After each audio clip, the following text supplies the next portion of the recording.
দেশে গ্যাসের মজুদ দ্রুত ফুরিয়ে আসছে। বর্তমানে প্রতিদিনের চাহিদা মেটাতে দেশীয় খনি থেকে মাত্র 180 কোটি ঘনফুট গ্যাস উত্তোলন হচ্ছে, যা 2017 সালের তুলনায় 33% কম। বিশেষজ্ঞদের আশঙ্কা, নতুন গ্যাস ক্ষেত্র আবিষ্কার না হলে আগামী 8 বছরের মধ্যেই দেশীয় মজুদ ফুরিয়ে যাবে। 2010 সালের সমীক্ষায় উত্তোলনযোগ্য গ্যাসের মজুদ ধরা হয়েছিল 28.79 টিসিএফ। 2022-23 অর্থবছর পর্যন্ত উত্তোলন হয়েছে 20.33 টিসিএফ, ফলে অবশিষ্ট রয়েছে 8 টিসিএফ এর মতো। যদিও কাগজে কলমে এই মজুদ দিয়ে আরও 11 বছর গ্যাস উৎপাদন করা সম্ভব, কিন্তু বাস্তবে বাণিজ্যিকভাবে তা 8 বছরের বেশি চলবে না। গ্যাস উৎপাদন কমতে থাকায় দেশ ক্রমেই আমদানি নির্ভর হয়ে পড়েছে। আমদানি করা গ্যাসের দাম দেশীয় উৎপাদনের তুলনায় 18 গুণ বেশি। দেশীয় গ্যাসের ইউনিট খরচ যেখানে 3 টাকা, সেখানে বিদেশ থেকে এলএনজি আমদানি করতে খরচ দাঁড়ায় 55 টাকা।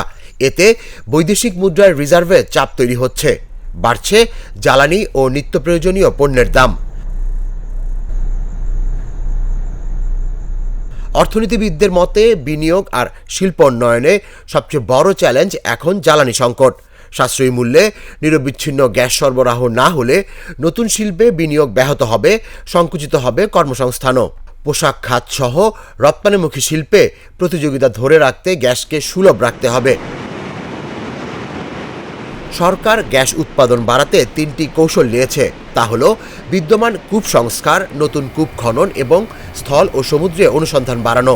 ইতোমধ্যেই 50টি কূপ খননের পরিকল্পনা হাতে নেওয়া হয়েছে, যা সম্পন্ন হলে 65 কোটি ঘনফুট গ্যাস জাতীয় গ্রিডে যুক্ত হতে পারে। পাশাপাশি আরও 100 কূপ খননের প্রস্তুতি চলছে। বিশেষজ্ঞদের মতে সমাধান একটাই, তা হলো ব্যাপক অনুসন্ধান। কারণ সমুদ্র সীমায় এখনও বিপুল গ্যাস মজুদ থাকার সম্ভাবনা রয়েছে। ভূতত্ত্ববিদ বদরুল ইমাম বলেন, বাংলাদেশ গ্যাসের জন্য সম্ভাবনাময় দেশ, কিন্তু অনুসন্ধানের প্রতি সরকারের যথেষ্ট আগ্রহ নেই।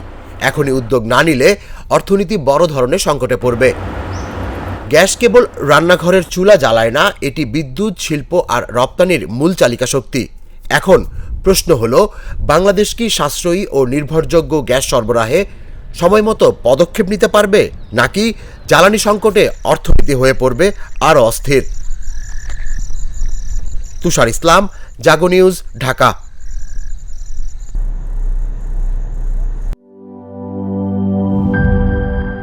বান্ডেল থাকলে প্রতি সেনমানিতে টাকা বাঁচবে।